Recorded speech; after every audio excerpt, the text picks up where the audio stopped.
வணக்கம். வாங்க, welcome to Sai Gandhi kitchen. இன்றைக்கி நாம் கனவா மீனை வச்சு தொக்கு செய்ய போகிறோம். இது ரொம்ப டேஸ்ட்டாக இருக்கும், நல்லாயிருக்கும், பசங்களுக்கு கொடுக்கலாம். ரெண்டாவது இது ரொம்ப சத்து வாய்ந்தது, ரொம்ப ஹெல்த்து கூட இது. அதனால் இது எப்படி செய்யுதுன்னு பார்க்கலாம். இதுக்கு நான் தேவையான பொருட்கள் அரை கிலோ அளவு இந்த கனவா மீனை வாங்கி இப்படி க்ளீன் பண்ணி வச்சுருக்கேன். இந்த வீடியோ நான் ஏற்கனவே போட்டிருக்கேன். அதை லிங்க்கை பார்த்து நீங்கள் அதே மாதிரி ஃபாலோ பண்ணுங்கள்.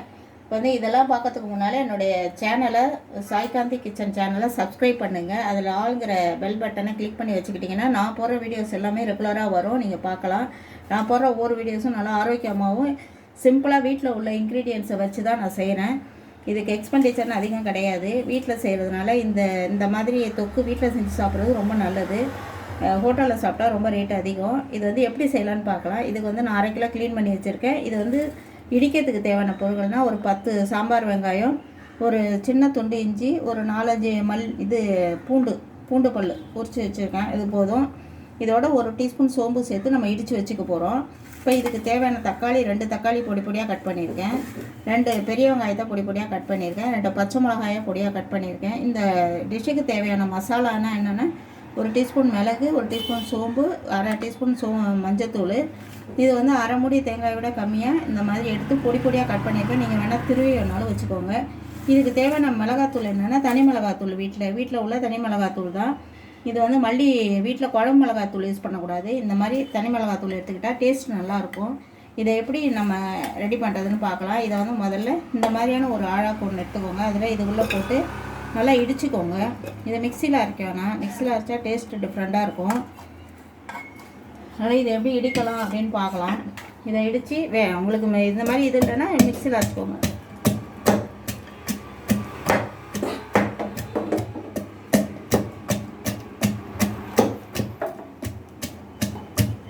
இந்த மாதிரி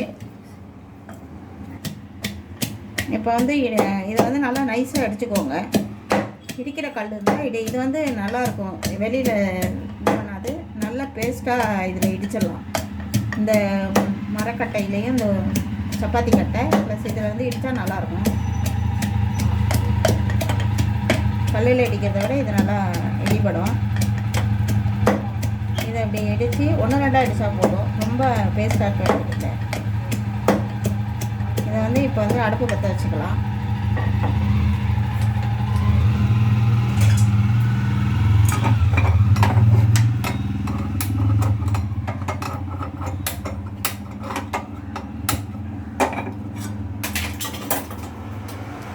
அடுப்பு பற்ற வச்சுட்டு அந்த எண்ணெய் காயட்டும். இது நம்ம இதெல்லாம் தாளித்து குக்கரில் தான் வேக வைக்க போகிறோம். ஏன்னா அது குக்கரில் ஒரு 5-6 விசில் விட்டால் தான் அது நல்லா சாஃப்டாக வேகும். இது கொஞ்சம் ரஃப்பாக தான் இருக்கும். ஆனால் வேக வச்சா இது வேக வச்சு இந்த மசாலோடு மிக்ஸ் பண்ணுறப்ப நல்லா டேஸ்ட் நல்லாயிருக்கும். இது இப்போ எண்ணெய் காஞ்சிடுச்சு.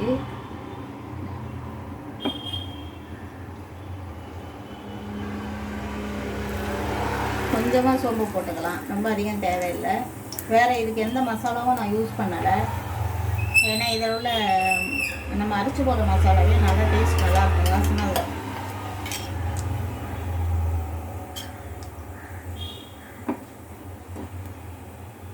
கொஞ்சோண்டு சோம்பு போட்டால் போதும், அதிகம் தேவையில்லை. வெடிச்சிருச்சு. இப்போ நம்ம இடிச்சு வச்ச இஞ்சி பூண்டு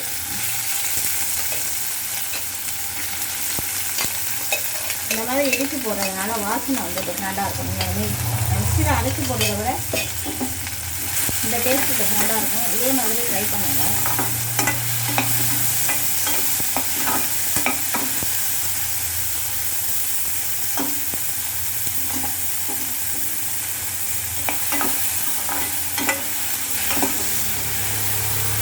கொஞ்சம் வதக்கணும், பச்சை வாசனை போகிற வரைக்கும் வதக்கணும்.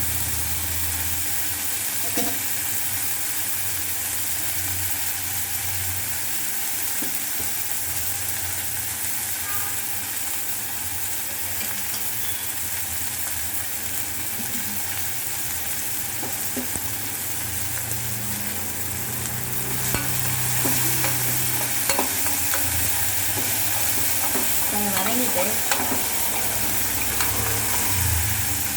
இதில் கொஞ்சம் உப்பு போட்டுக்கலாம். அப்போ தான் வந்து சீக்கிரம் வதங்காது. கொஞ்சம் இந்த டிஷ்ஷுக்கு தேவையான கம்மியான உப்பு ஃபஸ்ட்டு போட்டுக்கோங்க. உப்பு பார்த்துக்கிட்டு மறுபடியும் போடலாம்.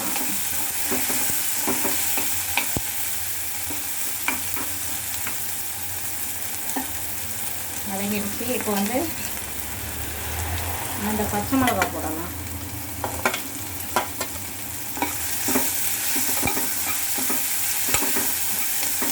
பச்சை மிளகா போட்டுட்டு வெங்காயத்தை போட்டுக்கலாம். நம்ம நறுக்கி வச்சுருக்கோம், பொடியாக நறுக்கி வச்சுருக்க வெங்காயத்தை இதை போட்டுடலாம். இது வதங்குறது தான் கொஞ்சம் டைம் எடுக்கும், ஆனால் செய்யறது சீக்கிரம் செஞ்சிடலாம்.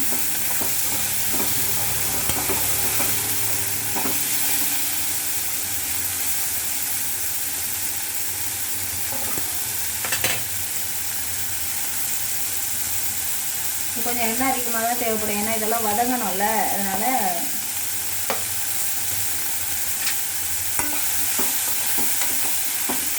கொஞ்சம் வதங்கிட்டே இருக்கட்டும்.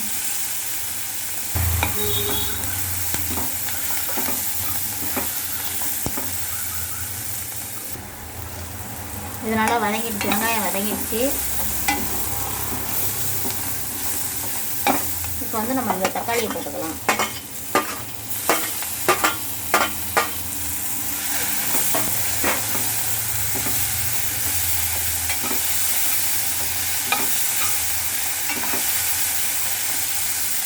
இது நல்லா வதங்கிட்டே இருக்கும்போது நான் போய் இந்த மசாலா அரைச்சிட்டு வந்துடுறேன். தேங்காய், சோம்பு, மிளகு, மஞ்சத்தூள், இது வந்து நல்லா ஃபைன் பேஸ்ட்டாக அரைச்சிட்டு வந்துடுறேன்.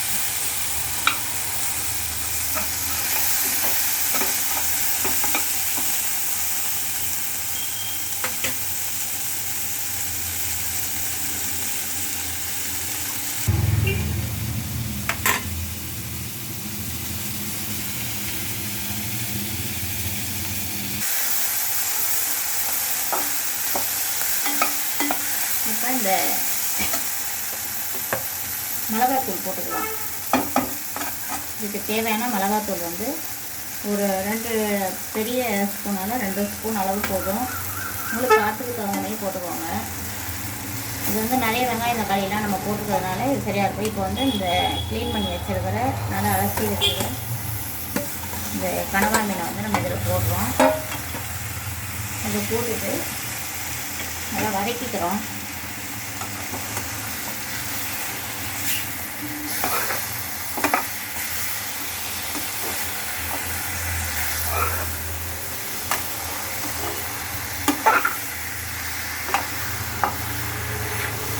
வதக்கிட்டு நம்ம கொஞ்சம் உப்பு போட்டுக்கலாம்.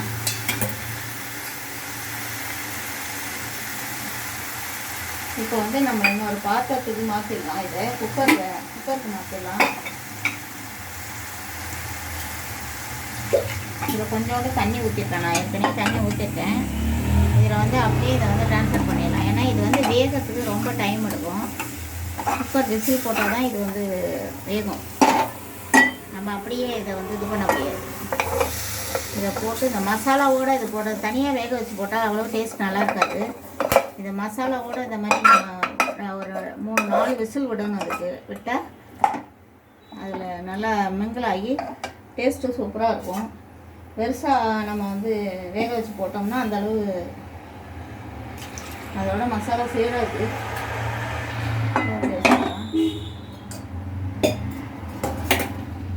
இப்போ வந்து நம்ம விசில் போட்டுடலாம்.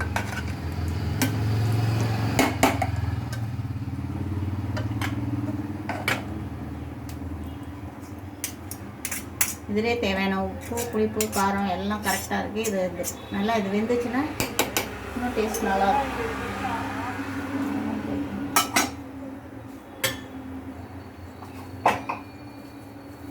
கருவேப்பிலை கொஞ்சம் போட்டுக்கலாம். அதுதான் இது கரெக்டான அளவு தண்ணி. இவ்வளோதான். ரொம்ப தண்ணி வச்சா இது வந்து வெந்த பிறகு ரொம்ப சுருங்கும். அதனால் தண்ணி வந்து ரொம்ப அளவாக வைக்கணும்.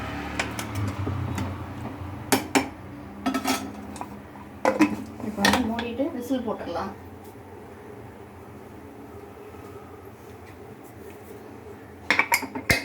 இப்போ ஒரு 4-5 விசில் வரணும். இது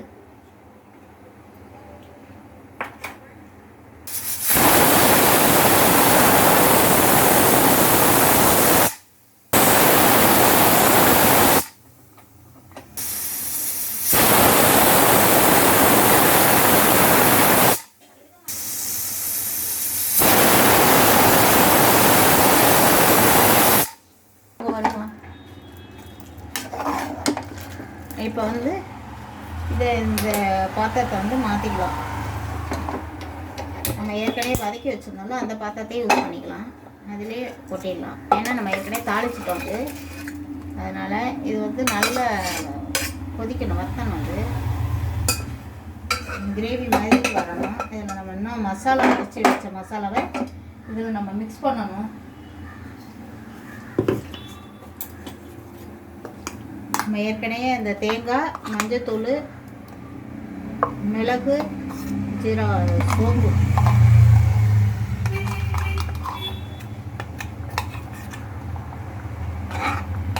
வேறு எந்த ஒரு வெஜிடேரியன் நான்வெஜ்ஜாக இருந்தாலும் நீங்கள் மஞ்சத்தூள் வந்து ஆட் பண்ணணும். உடம்புக்கு ரொம்ப நல்லது.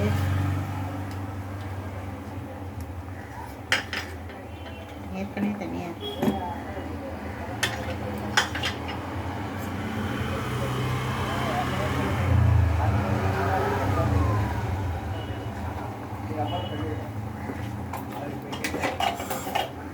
இது வந்து நல்லா கொதிக்கணும். கொஞ்சம் திக்காக வரணும். இது கிரேவி பதத்துக்கு வரணும். அது வரைக்கும் வெயிட் பண்ணலாம்.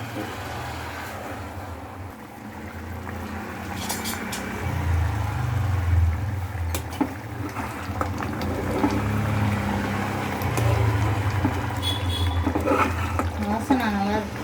சூப்பராக இருக்கு. எந்த கறி பட்டா மசாலா எதுவுமே கிடையாது. டிஃப்ரெண்ட்டாக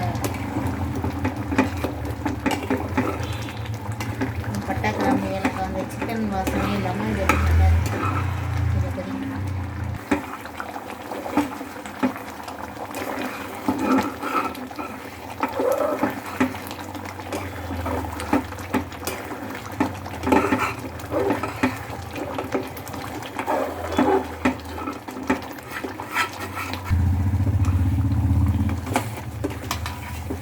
நல்லா கொதிச்சிடுச்சு. நல்லா தொக்கு வந்து ரெடி ஆயிடுச்சு. உப்பு, காரம், புளிப்பு, வாசனை, மசாலா வாசனை சூப்பராக இருக்குது. இப்போ கனவா மீன் தொக்கு ரெடி ஆயிடுச்சு.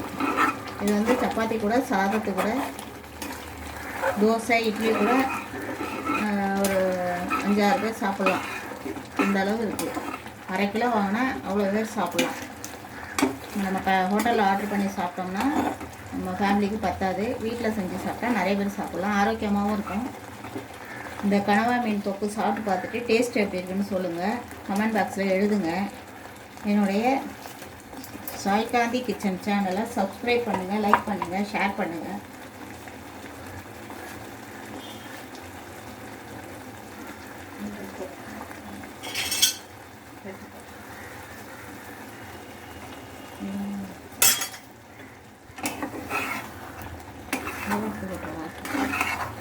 கொஞ்சம் கனவா மீன் தொக்கு ரெடி. இதை சாப்பிட்டு பார்த்துட்டு டேஸ்ட்டு பார்த்துட்டு சொல்லுங்கள். இன்னொரு ஒரு டேஸ்டான ஆரோக்கியமான ரெசிபியோட உங்களை இன்னொரு வீடியோவில் நான் சந்திக்கிறேன். தேங்க்ஸ். இந்த வீடியோ பார்த்ததுக்கு ரொம்ப தேங்க்ஸ். இதை சொல்லணும்.